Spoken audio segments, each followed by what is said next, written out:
Olá, queridos amigos, é um prazer grande estar com vocês mais uma vez, com o nosso programa Nas Ondas da Evolução Pessoal, abrindo caminhos para o autodesenvolvimento, ao vivo, via ondas aqui da Rádio Mundial e também na internet, ao vivo lá no Facebook da rádio e também no site da rádio, tá? Então, tudo ao vivo aí, tripla transmissão, rádio e internet, Facebook, live ao vivo e também lá no site da Mundial. Então, você que gosta aí, que tem acesso à internet, então tem acesso a esse momento a assistir através de imagem também, né? Não só ouvir, mas ver, assistir o programa. Então, prazer estar com você. A gente começa o programa aqui ao som de Kiko Zambrianchi,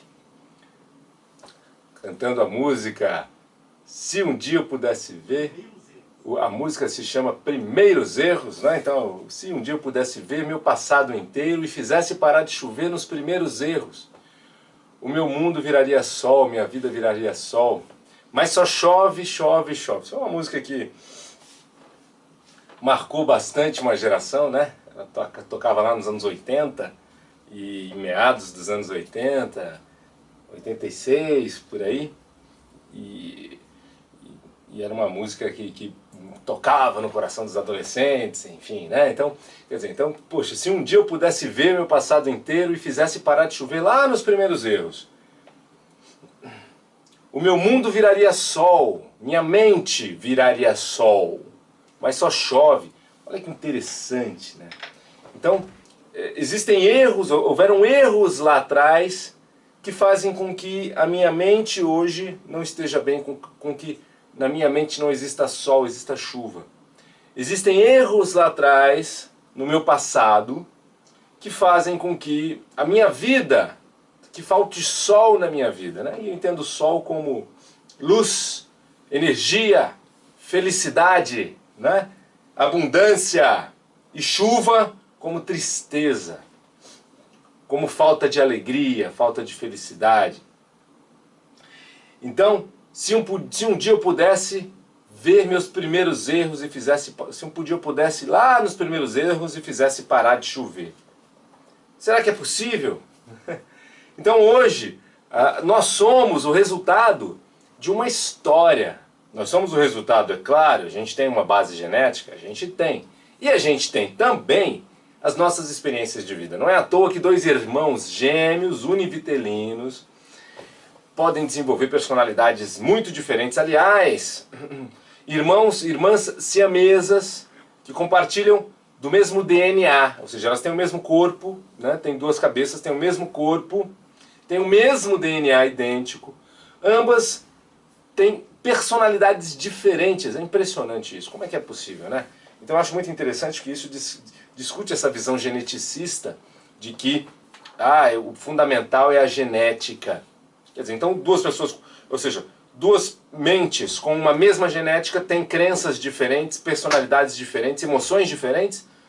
Ou seja, então, aquilo que vai se construindo de significado ao longo da vida, as crenças que vão se assimilando sobre si, sobre o mundo, sobre a vida, são fundamentais para definir uma personalidade, para definir qualidades de comportamento, para definir felicidade, tristeza, emoções. Uma pessoa pode ser naturalmente assim, quando eu falo naturalmente, é constantemente mais agressiva, mais ríspida, e a outra pode ser constantemente mais amorosa, mais alegre, tendo o mesmo DNA. Que interessante. Então, esses significados, essas programações, essas compreensões da vida que vão sendo assimiladas, né, vão dando base para a produção de sentimentos e comportamentos na vida, né? E muitas vezes nós queremos mudar esses sentimentos e comportamentos e não conseguimos, né? Muitos nos ajudam, muitos são bons, muitos nós gostamos e muitos nos impedem, nos sabotam. Se nós pudéssemos mudar facilmente assim, seríamos todos pessoas muito alegres, muito felizes. Seríamos todos pessoas muito autoconfiantes, muito comprometidas, disciplinadas, né? Seríamos todos muito ágeis, seríamos todos muito seguros. E, no entanto, nós somos o que dá para ser em grande parte. Muita coisa a gente consegue controlar e muita coisa não, né?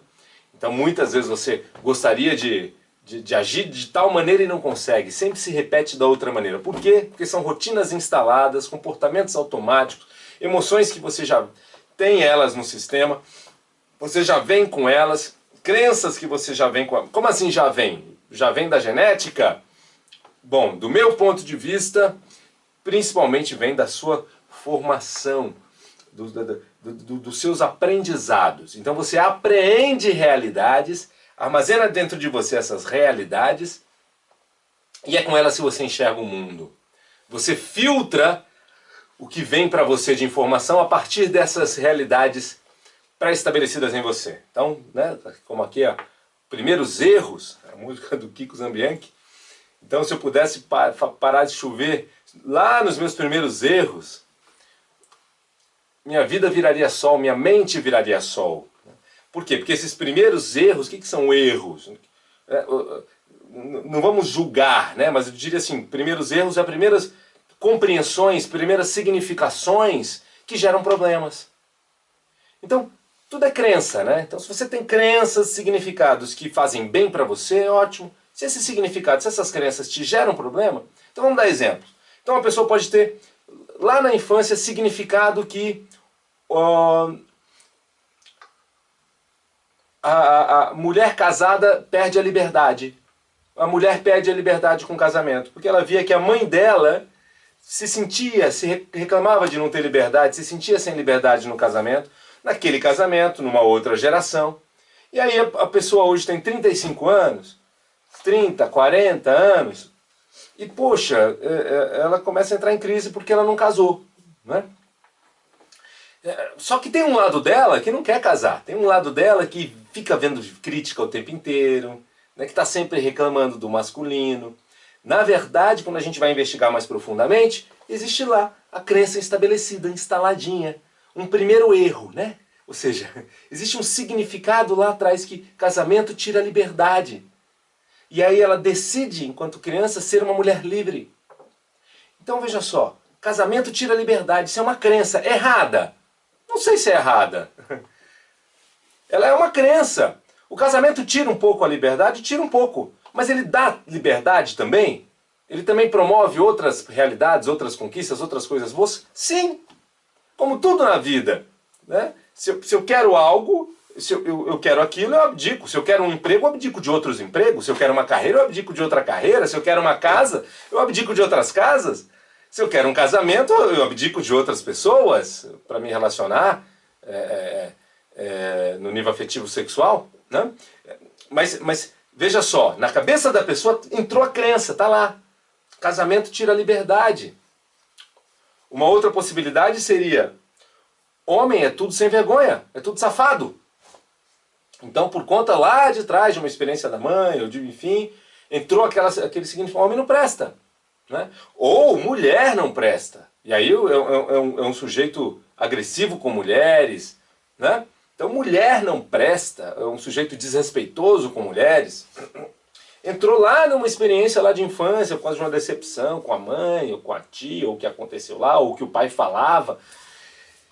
E aí isso fica lá como um significado, atuando, fazendo com que casamentos sejam infelizes, com que relacionamentos não deem certo. Um outro primeiro erro a respeito de si mesmo. Então isso foi a respeito de casamento. A respeito de si mesmo. Eu sou burro.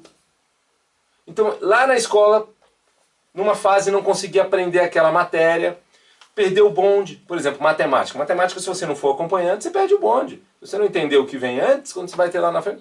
Então a pessoa perdeu, não entendeu, lá na frente ficou com vergonha de perguntar, desistiu. E desistiu.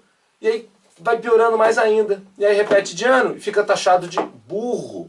Por conta de um momento da vida ali, de um descuido de uma criança. Puxa vida, uma criança. Pode acabar tendo ali um significado que fica para a vida inteira. Sou repetente, sou burro.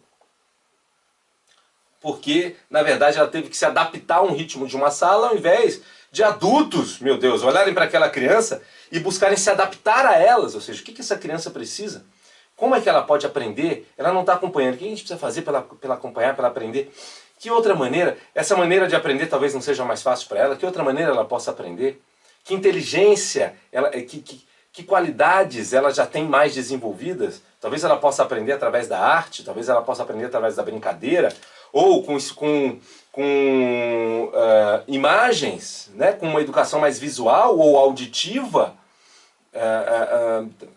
Enfim, quer dizer, hoje nós temos escolas caminhando cada vez mais para essa nova direção, para a direção de servir ao aluno, né? Ou seja, de se adaptar ao aluno para que ele, e não o contrário, mas pode estabelecer lá, eu sou burro, e aí esse eu sou burro pode gerar o quê? Insegurança na fase adulta, na juventude, medo de se expressar no profissional, ficar se escondendo profissionalmente, não é? Ou se autoafirmando, que também não cai bem, a pessoa fica querendo falar dela para dizer que ela tem valor, e isso também não pega muito bem, porque as pessoas percebem que tem algo errado ali, que ela está se autoafirmando, não é? E isso atrapalha a evolução profissional da pessoa, tá? Então, outra coisa, outro erro lá de trás, era comparado com o priminho, né? Porque olha, o seu primo, olha o seu irmão, não sei o quê. Os pais têm uma boa intenção com isso, que é incentivar, mas pode o tiro sair pela culatra e a pessoa estabelecer a crença de que eu sou pior que os outros. Não importa o que eu faço, eu não sou suficiente. Não importa o que eu faço, eu não sou merecedor. E isso pode ficar para o resto da vida, e o sujeito hoje é um executivo. Nossa, um executivo, sim, um executivo. Nós na Ápice trabalhamos aí com coaching executivo também, atendemos empresas de pequeno, médio e grande porte, bem grande porte, hein?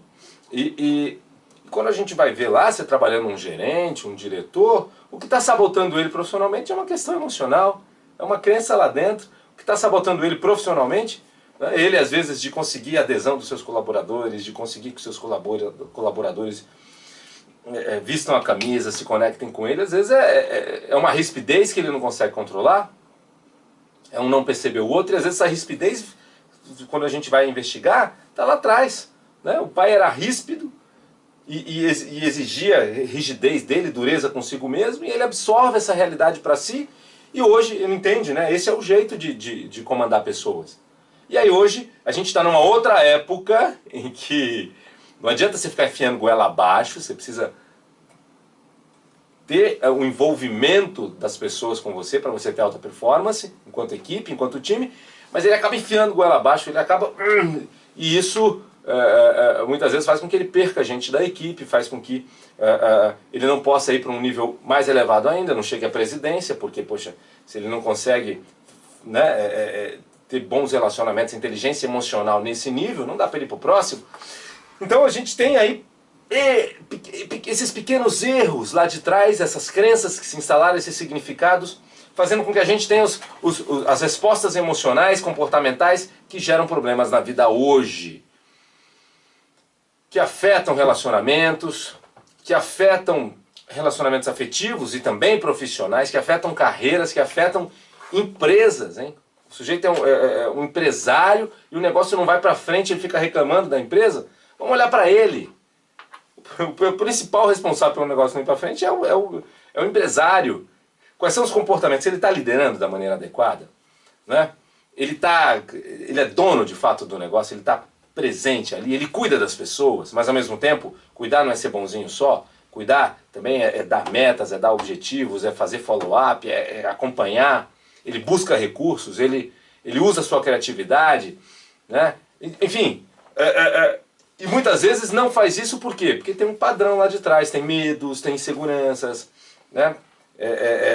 Tem às vezes protelação, padrão de protelar, de deixar para depois, e tudo isso foi aprendido, foi desenvolvido ao longo do seu desenvolvimento, desde o útero. Eu comecei o programa falando de duas irmãs siamesas, né, que têm o mesmo corpo, dividem o mesmo corpo, têm cabeças diferentes, dividem o mesmo corpo, ou seja, têm o mesmo DNA, mas têm personalidades diferentes. Como pode? Então é o aprendizado. Por quê? Porque, mas as duas não viveram a mesma coisa? Não necessariamente. Porque enquanto uma está prestando atenção numa coisa, a outra pode estar prestando atenção em outra. Enquanto uma está elaborando um tipo de pensamento, o outro está outro. Quantas vezes já falaram coisas para você e você nem prestou atenção? Então, não, elas não vivem a mesma situação. Elas vivem sobre olhares diferentes. Uma está olhando para cá, outra está olhando para lá. Uma está prestando atenção em algo que está ouvindo na hora e a outra está conversando consigo internamente. Então isso vai armazenando significados diferentes. Esses primeiros erros que fazem hoje a vida só chover, só chove, chove, chove, né? Se eu pudesse parar de chover lá nos primeiros erros, como diz a música do Kiko Zambriani, o meu mundo viraria sol, minha mente viraria sol. E é isso aí, a mente pode virar muito mais sol, a gente pode ter muito mais felicidade, muito mais alegria, muito mais pensamentos produtivos, comportamentos produtivos, no sentido de gerar felicidade conjugal, profissional, social, afetiva, familiar, se você faz parar de chover nos primeiros erros, se você se ressignifica lá as crenças fundamentais de base. Kiko Zambriani estava certo.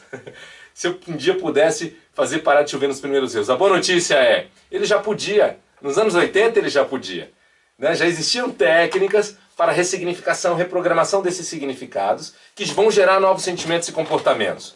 Hoje em dia o que a gente tem de mais moderno, de mais preciso e rápido, né, são as técnicas desenvolvidas aí nas últimas gerações, últimas décadas, e continuam em desenvolvimento, da programação neurolinguística, da constelação familiar, né, a evolução da hipnose aí também, a hipnose ericksoniana, e outras técnicas, o EFT, o EMDR, né, o coaching, que também alavanca para o futuro, tira a pessoa lá de ficar rodando nos primeiros erros e gera possibilidades para o futuro. E é possível você se tornar quem você quer ser, já é possível, e isso é fácil. Fácil, Plínio de Souza? Não, mas vamos lá. Obturar um dente para mim é algo mais difícil do mundo, mas tem um profissional para o qual isso é fácil, né? Ah, mas operar um apêndice, se eu for operar o seu apêndice eu vou te matar. Mas um cirurgião resolver um apêndice é algo facílimo. Né? Há 100 anos atrás não era, as pessoas morriam por conta de apêndice. Então, hoje é possível, é rápido você mudar aspectos emocionais e comportamentais em você, na sua equipe, no seu filho, se ele quiser, claro, né? No seu marido. A pessoa está com depressão, está com timidez, insegurança, está patinando no profissional.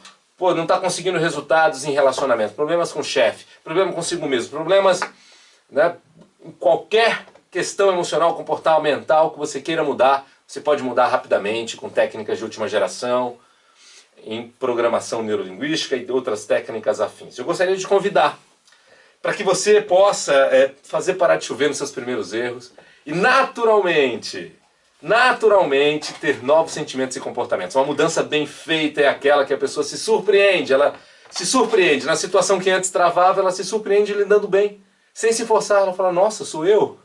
Isso é uma delícia, né? É uma mudança de dentro para fora. Ela se surpreende, por exemplo, quando ela tinha compulsão alimentar, naturalmente esquecendo de pegar a sobremesa naquele dia. Fala, nossa, eu não pensei em doce. Que estranho. Por quê? Porque é uma mudança de dentro para fora. Quando você mexe nesses significados, nas crenças lá de trás, que fazem com que você enxergue o mundo hoje com olhos, filtrando a realidade com base num olho de guloso, ou no olhar de um inseguro. E por quê? Porque, bom, eu vou explicar mais, vou explicar já. Eu quero te convidar para você vir passar por um processo de mudança, ou para que você traga pessoas que precisam passar por um processo de mudança breve. Na ápice, é com garantia. Como é a garantia? Você vem para um processo de 10 sessões e olha só, no terceiro encontro, ou seja, depois de 2 sessões de intervenção, se você não percebeu a evolução, a ápice devolve todo o seu dinheiro. Não tem essa não, tem que dar certo. Ah, mas processos de coaching, processos terapêuticos não dependem da responsabilidade do cliente? Sim, mas isso fica evidente na entrevista. Nós temos métodos para já na entrevista, na sessão inicial, perceber claramente se o sujeito quer. Ele pode não conseguir, mas ele quer. E aí a gente já identifica a estrutura da questão, né? Já define os indicadores que vão mostrar que está evoluindo, qual é o objetivo claro, o que vai mostrar que ele vai ficar nota 10 naquilo que ele quer. Vamos já identificar o que impede, quais são as causas fundamentais e vamos começar. Depois de mais 2 sessões de intervenção, se não percebeu mudança, a gente devolve o investimento. Porque se a gente começou, é porque a gente sabe que aquilo vai dar certo. Temos técnicas de última geração para isso. Então você mas eu já fiz processos terapêuticos, não conseguiu o resultado. Já fiz coaching, estou decepcionado com coaching. O coaching está muito queimado mesmo. Porque são inúmeras formaçõezinhas de 8 dias só, colocando aí milhares de pessoas como, eu sou coach, todo mundo é coach. Fiz uma formaçãozinha de 8 horas, eu sou coach. Ele fez uma faculdade inteira antes, fez uma pós-graduação inteira antes, fez toda uma carreira para crescer e ser bom profissional. Ele larga tudo para ser coach com uma formaçãozinha de 8 horas. E o que acontece? Menos de 5% se engaja, menos de 3% vai dar certo. Por quê? Como qualquer outra profissão, depende de quê? De know-how, de prática, de horas de experiência. Então na ápice, é um trabalho diferente, é o coaching estrutural sistêmico. O cara tem formação em constelação familiar, formação em programação neurolinguística completa, em 250 horas de formação. Tem formação em EFT, formação em vários modelos de coaching, coaching de emagrecimento, coaching de liderança. Tem horas e horas de estágio supervisionado. Então, método muito preciso, com supervisão semanal, com estudos de caso em equipe. Então, equipe para avaliar, já fiz coaching e não deu certo. Existem outros modelos de coaching. E a ápice se compromete com o seu resultado. Se em 2 sessões não perceber mudança, a gente devolve o seu investimento. Não é legal? Venha passar pelo processo. Telefone 11 2361 5000, 11 2361 5000 e venha fazer uma formação completa, consistente, se você quer se tornar um profissional do desenvolvimento humano. Comece pela programação neurolinguística. A PNL é o estudo da excelência humana, como você remove os bloqueios, né? O coach que não tem ferramentas para remover o bloqueio emocional que surge, impedindo ele de avançar, ele acaba morrendo na praia em muitos casos. Então, quer se tornar um profissional? Quer aprender técnicas poderosas? Venha aprender PNL primeiro. E agora, no dia 1º, na quinta-feira, palestra gratuita. Você paga com 1 quilo de alimento sobre programação neurolinguística, aplicação na vida pessoal e profissional. Venha se inscrever, se inscreva via 11 2361 5000 e site apicedesenvolve.com.br. Assista lá o programa no YouTube, ele fica disponível para você, é só você digitar lá Ápice Desenvolvimento Humano no YouTube. E lá eu continuo o programa, fiquei de falar um pouquinho mais aqui sobre o funcionamento da mente, mas lá a gente tem mais assuntos, tem centenas e centenas de temas variados, profissionais, pessoais para você. E vai ser um prazer que a gente continuar junto aí, trocando informações. Lá você pode comentar, sugerir, vai ser um grande barato. É só você digitar Ápice Desenvolvimento Humano no YouTube. Eu sou Plínio de Souza, da Ápice. Foi um prazer estar com você, um grande abraço. E até nosso próximo encontro. Tchau, tchau.